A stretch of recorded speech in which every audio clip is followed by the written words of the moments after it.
कहानी को अच्छे से सुनें और उसे लिखने की कोशिश करें। इसमें कुछ शब्द आगे की मात्राओं के हैं, वो गलत हो जाते हैं, तब भी कोई बात नहीं, ठीक है। और एक वाक्य को मैं एक ही बार बोलूँगा।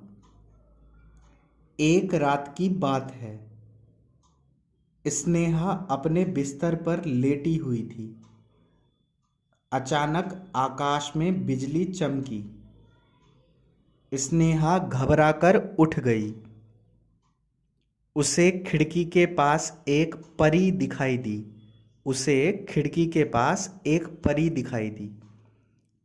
परी स्नेहा के पास आई और उसे एक छड़ी देकर बोली, स्नेहा, यह जादू की छड़ी है।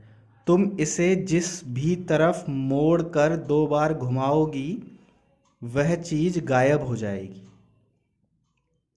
अगले दिन स्नेहा वह छड़ी स्कूल ले गई। वहाँ उसने शैतानी करनी शुरू कर दी। क्या करनी? शैतानी करनी शुरू कर दी। किसी की पुस्तक तो किसी की रबड़ पेंसिल गायब कर दी, परंतु किसी को भी पता न चला कि यह स्नेहा की छड़ी की जादूगरी है। उसे इस खेल में बहुत आनंद आ रहा था। घर पहुंचकर स्नेहा ने रसोई के बाहर एक कुर्सी रखी देखी। जैसे ही उसने कुर्सी गायब करने के लिए छड़ी घुमाई, तभी उसकी बहन रसोई से बाहर निकलकर कुर्सी के सामने से गुजरी और कुर्सी की जगह स्नेहा की बहन गायब हो गई। यह देखकर स्नेहा बहुत घबरा गई और रोने लगी।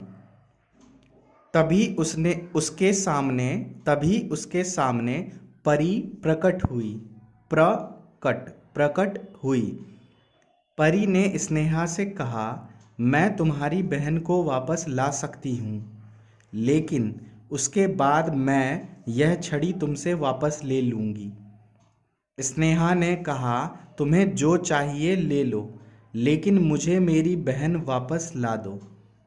तभी परी ने एक जादुई मंत्र पढ़ा और देखते ही देखते स्नेहा की बहन वापस आ गई।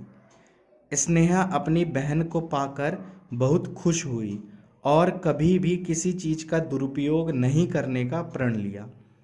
इस कहानी से हमें क्या शिक्षा मिलती है, क्या सीख मिलती है? हमें किसी भी वस्तु का दुरुपयोग नहीं करना चाहिए, मतलब किसी भी चीज़ का गलत इस्तेमाल नहीं करना चाहिए। अब इस कहानी को अच्छे से लिखें, उसके बाद मुझे इसका फ़ोटो भेजें, और फ़ोटो भेजने के बाद जब आपको इसका आंसर मैं आपको भेजूं, उसके बाद उस आंसर पर निशान भी लगा दीजिएगा कि कौन कौन से शब्द आपके गलत हुए।